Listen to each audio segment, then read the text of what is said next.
भडकाऊ भाषणं देऊन त्यांनी अमरावतीमध्ये राजकमल चौकामध्ये दंगल करण्याचा प्रयत्न केला होता, ते आता सुद्धा पुन्हा त्या प्रयत्नात आहेत।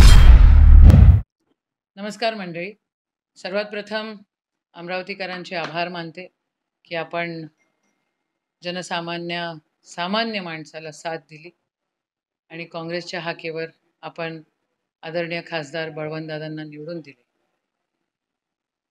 जोश रॅली या सगळ्या गोष्टी अभिप्रेत आहे, पण काल काही 2-4 उडाणटप्पू लोकांनी जे काही गोंधळ घातला, तो गोंधळ अजिबात कोणीही स्वीकारू शकत नाही आणि कोणीही त्याची तारीफ करू शकत नाही। त्याचा निषेधच मी काँग्रेसची जबाबदार व्यक्ती म्हणून या ठिकाणी करते।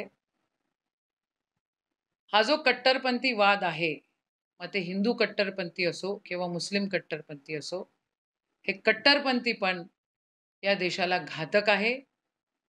माझी सगळ्यांना विनंती आहे की अशा गोष्टी आपल्या अमरावतीच्या संस्कृतीला शोभा देत नाही आणि ह्या गोष्टीचं समर्थन कोणीही करू शकत नाही। कोणीही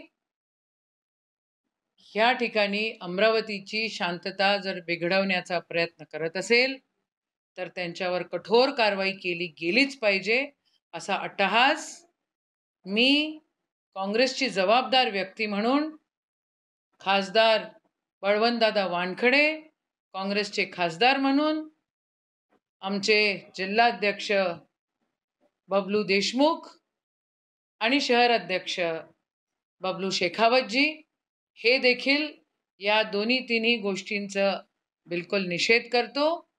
पुन्हा एकदा आपल्याला सर्वांना विनंती करतो की अमरावतीची शांतता आणि अमरावतीची संस्कृती ही व्यवस्थित राखून ठेवा। त्याला जर कोणी गालबोट लावायचा प्रयत्न करत असेल आणि कोणी वात्रटपणा केला असेल तर आपण तसाच वात्रटपणा करू नका। काही भडकाऊ लोक जे मागच्या काळामध्ये भडकाऊ भाषणं देऊन त्यांनी अमरावतीमध्ये राजकमल चौकामध्ये दंगल करण्याचा प्रयत्न केला होता, ते आता सुद्धा पुन्हा त्या प्रयत्नात आहेत।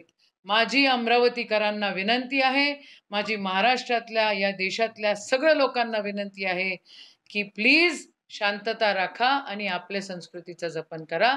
जय हिंद, जय महाराष्ट्र, जय काँग्रेस। देश विदेशातील प्रत्येक घडामोडींचे लाईव्ह अपडेट मिळवण्यासाठी आता साम टीव्हीच्या सर्व सोशल मीडिया प्लॅटफॉर्मला लाईक, फॉलो आणि सबस्क्राइब करा। तसंच सर्व नोटिफिकेशनसाठी बेल आयकॉन प्रेस करायला विसरू नका।